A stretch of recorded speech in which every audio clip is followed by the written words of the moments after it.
yesterday and before yesterday we are discussing about Hindi words, how to read and how to talk in Hindi. నేర్చుకున్నామా? So అందులో కొన్ని పదాలు ఇంకా మనకి తెలియదు. ఈ రోజుని ఏమంటారు, రేపటిని ఏమంటారు, ఎల్లుండిని ఏమంటారు, ఎండ కొడితే ఏమంటారు, వాన పడితే ఏమంటారు, ఇవన్నీ మనకు తెలుసా? హిందీలో తెలియదు. సో ఇప్పుడు అవి నేర్చుకుందాం. ఏంటి? వర్షం. వర్షాన్ని హిందీలో ఏమంటారు? బారిష్. కాల్ బారిష్ ఆరేనే, రేపు వర్షం వస్తుందా? మాత్రం హిందీ ఇస్తే చాలు చెల్లరగిపోతారు. నైమాలు.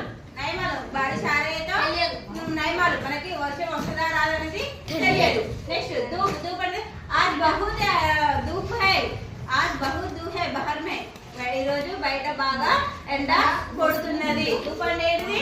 ఎండ. చావా. आज वो पेड़ के पास था, చావా है. ఈ రోజు చెట్టు కింద నీడ ఉందా అంటే నీడ ఉందా అని అడుగుతున్నాం అన్నమాట మన హిందీ కన్వర్సేషన్. చావా అంటే ఏంటిది? నీడ. నెక్స్ట్ సుబహ్. సుబహ్ అంటే ఉదయం. సుబహ్ మే బై చాయ్ పీ के स्कूल की आई. రోజు ఉదయం నేను చాయ్ తాగేసి స్కూల్ కి వచ్చిన. సుబహ్ అనేది ఉదయం. నెక్స్ట్ दोपहर. दोपहर అంటే మధ్యాహ్నం. आज मैं स्कूल के पास दोपहर में खाना खाई, सालन अच्छे नहीं.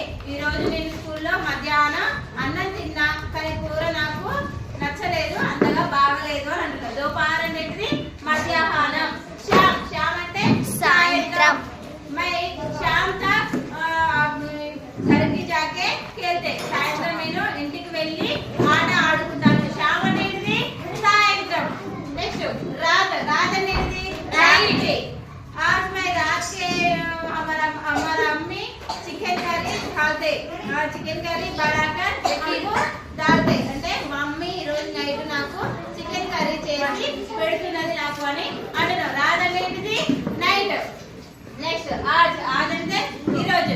आज मैं खेल रहे, पढ़ रहे और स्कूल को गए और बाहर में खेल रहे. నేను ఈ రోజు స్కూల్ కు వెళ్ళినా, ఆడుకున్నా, బయటికి వెళ్ళినా, ఆడుకున్నా, చదువుకున్నా, వచ్చినా అని చెప్తున్నాను. आज అనేది ఈ రోజు. నెక్స్ట్ कल. कल అంటే రేపు. कल मैं स्कूल की नहीं आते क्योंकि हमको बुखार आया. నేను రేపు స్కూల్ కి రాను ఎందుకంటే నాకు ఫీవర్ వచ్చింది. कल. कल అంటే నిన్న వస్తుంది. कल मैं स्कूल को नहीं आ रहे क्योंकि हमको बुखार आने के बाद मैं स्कूल की नहीं आ रही. నిన్న నాకు జ్వరం వచ్చింది కాబట్టి నేను స్కూల్ కి రాలేదు. నెక్స్ట్ परसों. परसों అంటే ఎల్లుండి. परसों हमारे पापा हमको फल लेके आते मार्केट से. परसों అంటే ఎల్లుండి మా నాన్న మా కోసం పళ్ళు తీసుకొని వస్తాడు మార్కెట్ నుంచి. परसों అనేది ఎల్లుండి. సో ఇది నిన్న